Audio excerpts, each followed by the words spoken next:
Is the US and Canada set on a collision course?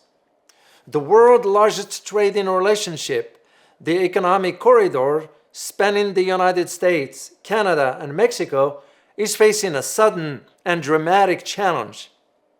President-elect Donald Trump's recent vow to impose a staggering 25% tariffs on goods from Canada and Mexico unless they stem the flow of migrants and drugs into the United States has rattled the global markets, bewildered policymakers, and alarmed businesses on all sides of the border.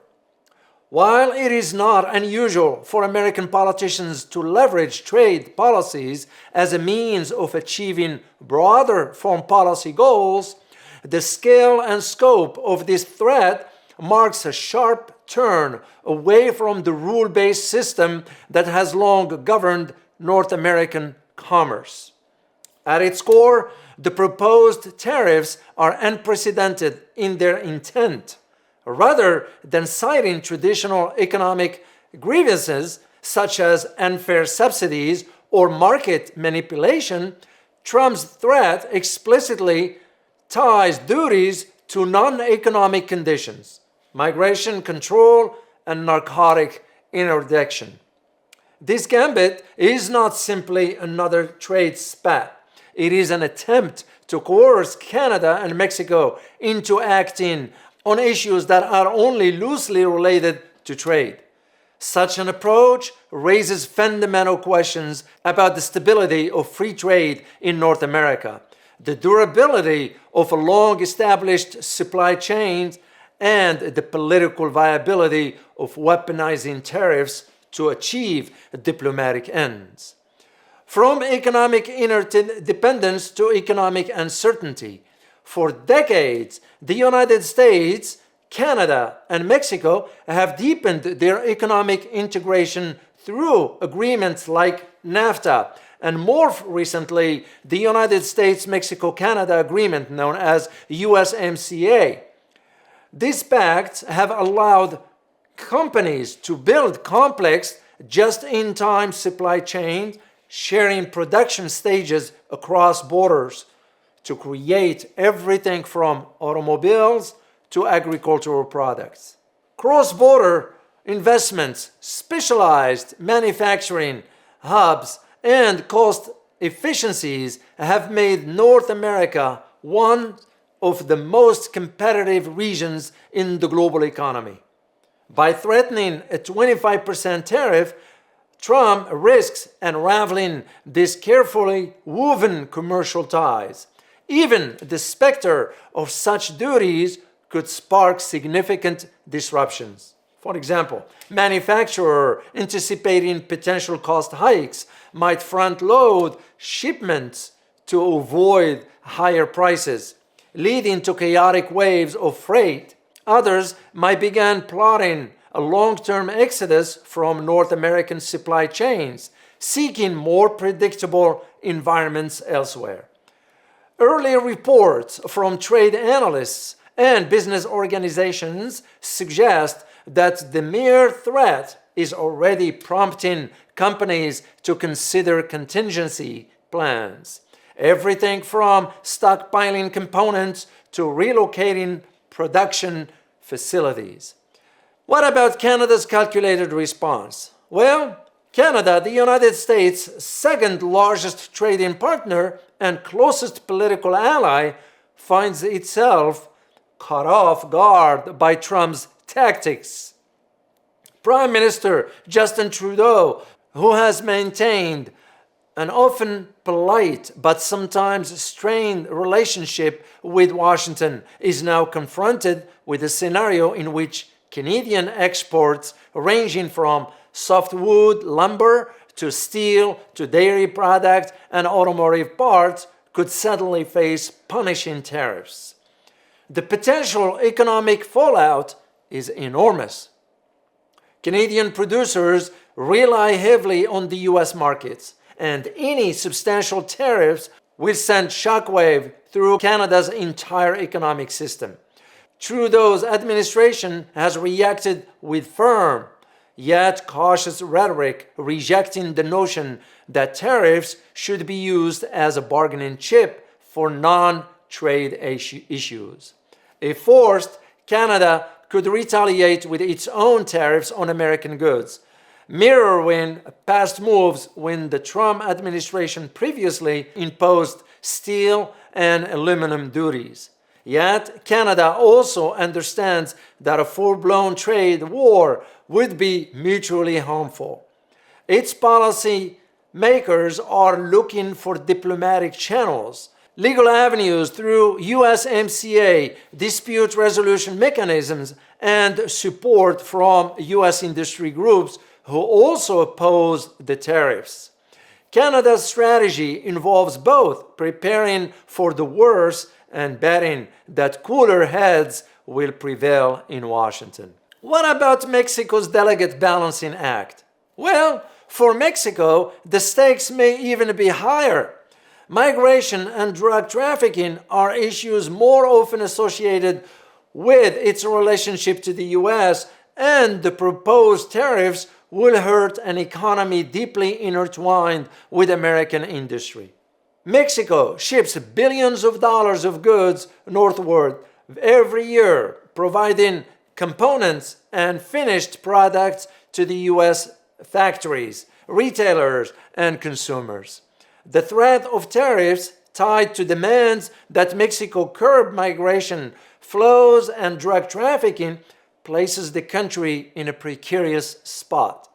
Its new administration must demonstrate that it can address U.S. concerns without opening to cave entirely to Washington's pressure.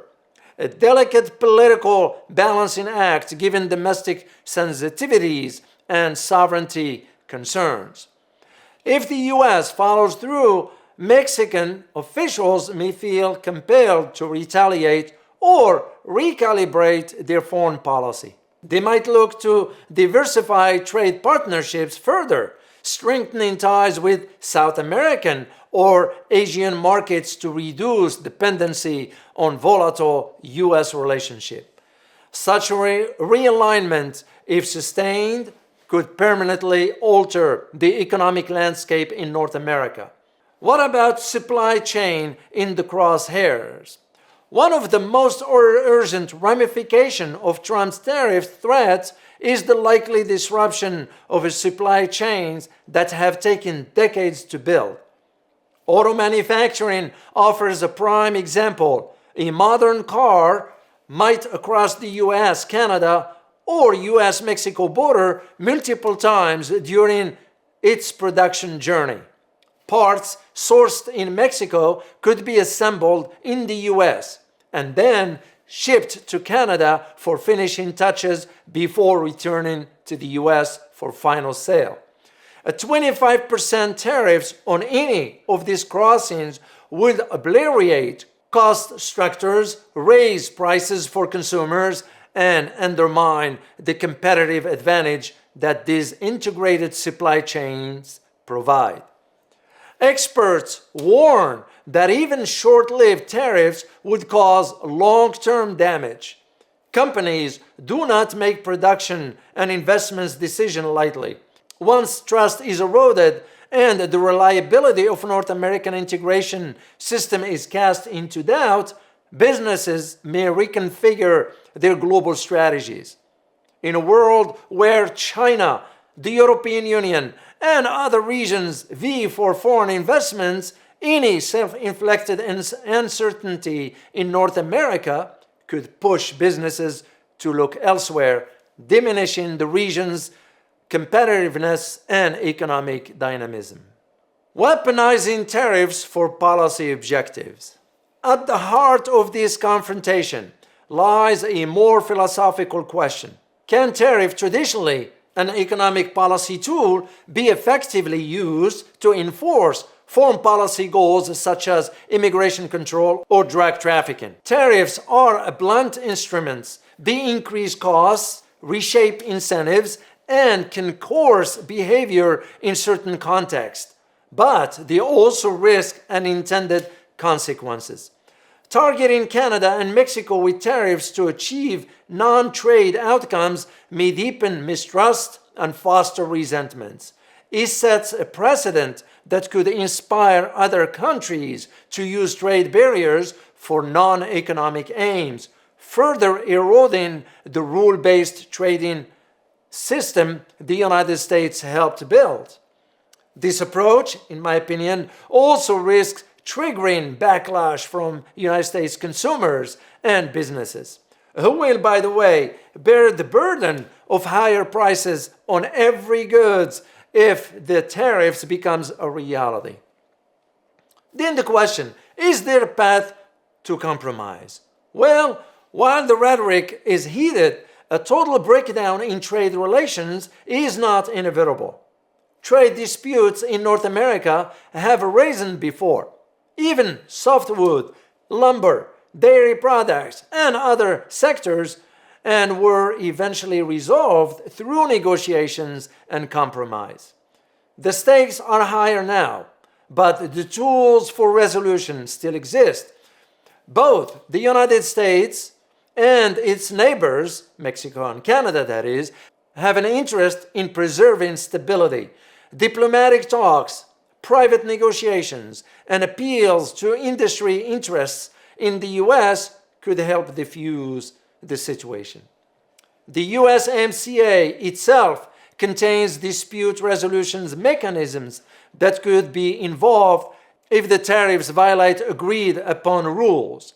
International trade bodies like the World Trade Organization could also provide a venue for adjudication.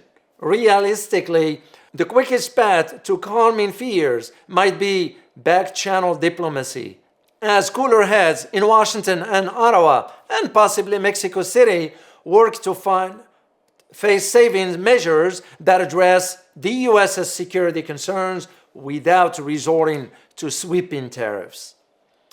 Looking ahead, the era of frictionless trade in North America may be coming to a turning point. Regardless of whether these tariffs materialize, the mere threat from the incoming administration will leave a mark. Businesses will remember this moment, and governments will factor into their long-term strategic planning. The U.S. risks eroding the goodwill of two key allies who have long cooperated on security, economic growth, and regional stability. In the months to come, how this drama unfolds will reveal whether the U.S. can effectively wield tariffs as a multi-purpose foreign policy tool without incurring irreversible damage. It will test Canada's and Mexico's resilience and their readiness to stand firm or adapt under pressure. And it will also expose the fragile nature of even the closest economic partnerships in an increasingly uncertain world. As companies wait new supply routes, consumers brace for potential price hikes, and policymakers scramble to avert a trade war. The tension over these threatened tariffs underscores an uncontrollable reality, which is, in a hyper-connected economy, isolated policy moves have far-reaching consequences. The US, Canada, and Mexico now face a critical choice: seek a common ground or risk unraveling one of the world's most robust economic alliances at the expense of all parties involved. Now, I want to tell you about today's sponsor, which is directly tied to something President-elect Trump has just said about electrification and competing with China. That company is Hillcrest Energy Technologies. Here is their stock ticker on your screen, guys. In my opinion, this is a crucial moment for investors, with Donald Trump ringing the bell in the stock market, signaling the emphasis that the incoming administration will put on growth, technology, and disruption, which I believe should dramatically help companies that have innovative solutions in the energy sector. This is a company with a market cap of only 12 million US dollars, which owns a revolutionary technology that could change electricity production. It's very, very exciting that this could be an early stage opportunity with immense upside potential, since it has proprietary patents filing already with disruptive impact and several initiatives in the pipeline. Hillcrest is the very first company to figure out how to virtually eliminate switching losses, made part of energy losses, when basically converting electricity from DC to AC power and vice versa. In other words, when solar panels produce energy and then it's stored in batteries or used by businesses or households, there is energy lost during that conversion process. This amounts to wasted energy, billions of wasted dollars. And to fix this would be a massive cost savings for companies and power grid. Hillcrest has figured out a way with proprietary technology to virtually eliminate switching losses called zero voltage switching. Up until now, this only existed in a laboratory environment. Hillcrest has now brought this to market for the very first time, the only commercial inverter prototype of its kind in the world. Again, patent are already filed, only 12 million US dollars market cap, first ever and only company to achieve commercial inverter prototype with zero voltage switching. The R&D to get Hillcrest Energy Technologies, stock ticker HLRTF, to this point is over 20 million US dollars. Do you realize the market cap is 40% lower than what the company had already spent to reach this feat? This is wild in my view. As far as I know, they are years ahead of any competitor in the field, so they have first mover advantage. Electric vehicle manufacturer, solar and wind farm owners, data center operators, each local grid, we are talking about the entire global electricity market, are always looking to crack the holy grail for this problem. They all want zero wasted energy and minimal electromagnetic interference. But no one, and I mean no one, in the past 120 years had succeeded in producing a commercial zero voltage switching inverter prototype. Hillcrest figured it out. And they are already in talks with some of the largest electric vehicle manufacturers in the world. The CEO stated that they do not believe any other company is even near competing with them. Their chief technology officer believes that to compete with them will require years, and the competitor will need to assemble just the right team, which is very difficult undertaking, as you know. Hillcrest ZVS inverter technology boosts about 99.7% efficiency, virtually eliminates switching losses, achieves incredibly low electromagnetic interference, and offers substantial cost savings to manufacturer.